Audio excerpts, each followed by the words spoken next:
हिंदू पंचांगानुसार वर्षभरात 4 नवरात्री साजऱ्या केल्या जातात. त्यातील 2 गुप्त नवरात्री असतात तर 2 प्रकट नवरात्री म्हणून ओळखल्या जातात. प्रकट नवरात्रीमध्ये चैत्र नवरात्री आणि शारदीय नवरात्री असे 2 प्रकार असतात.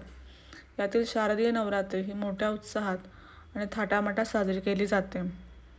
गणपतीचे विसर्जन झाल्यानंतर अनेकांना वेध लागते ते नवरात्रीचे. या काळात नवदुर्गेच्या 9 रूपांची पूजा केली जाते.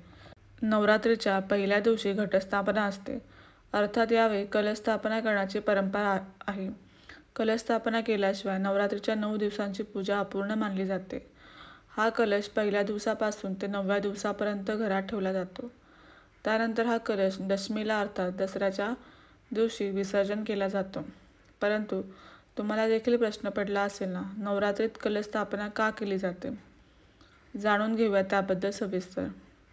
नवरात्रीत कलशस्थापना का केली जाते? हिंदू धर्मात कलश हे मातृशक्ती, त्रिमूर्ती आणि त्रिगुण शक्तीचे प्रतीक मानले जाते, ज्यामध्ये ब्रह्मा, विष्णू आणि महेश यांना सोडून इतर सर्व देवी देवतांचा वास असतो. नवरात्रीच्या काळात कलशाची प्रतिष्ठापना करण्याची प्रथा पूर्वीपासूनच आहे. या कलशाची स्थापना करताना सर्व देवी देवतांना आवाहन करून पूजेच्या ठिकाणी ठेवले जाते. त्यानंतर दुर्गा देवीच्या मूर्तीची प्रतिष्ठापना केली जाते. कलश हे तीर्थक्षेत्राचे प्रतीक मानण्यात आले आहे. कलशाच्या मुखात विष्णू, गळ्यात शिव आणि मुळांमध्ये ब्रह्मदेवांचा वास असतो असे म्हटले जाते.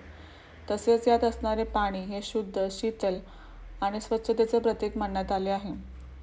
कलश स्थापना कशी करायची? या दिवशी मातीच्या किंवा धातूच्या कलशाचा वापर करू शकतो. मातीच्या कलशात 7 वेगवेगळ्या प्रकारची माती आणि 7 धान्य, पंचरत्न, फुले, सुगंधी द्रव्ये आणि पाणी घालून ते भरून मातीचे भांडे ठेवा. धातूच्या कलशात पाणी, तांदूळ, 1 नारळ आणि चुनरी गुंडाळून कलशावर ठेवा. हे नारळ देवीच्या त्रिशक्तीचे प्रतीक मानण्यात आले आहे. त्यानंतर देवीची पूजा करा.